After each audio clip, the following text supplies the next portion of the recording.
As Christians, one of the most challenging seasons of life is when we face affliction. Regularly, we face temptations from within, wrestling with them, struggling with our own sin. And then attacks begin to come from outside of us. People begin to slander, lie, and deceive. People tempt us to follow after their way rather than God's way. The world itself lures us, entices us to follow after it. One of the temptations we face as Christians is comfort and ease. We desire heaven on earth now rather than in the future. What I mean is that we face the temptation to think that life is going to be easy, that we're not going to get sick, that we're not going to have trouble, that everything is going to work out.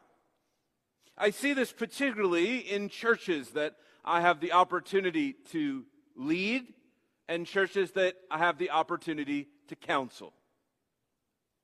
Churches that go through a renewal process or a revitalization process find themselves tempted to think that once we go through this process of renewal or revitalization, that everything will be okay. That healthy churches don't struggle with affliction.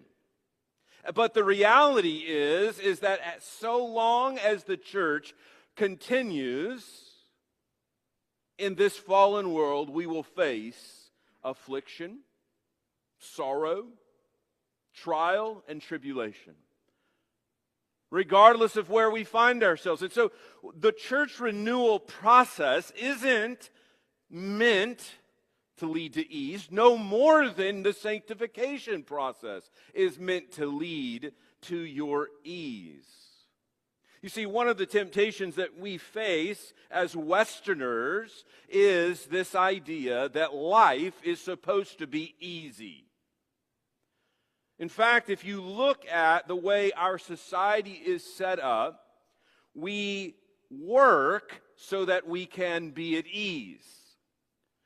Consider even the work week. We have named certain days of the week. So for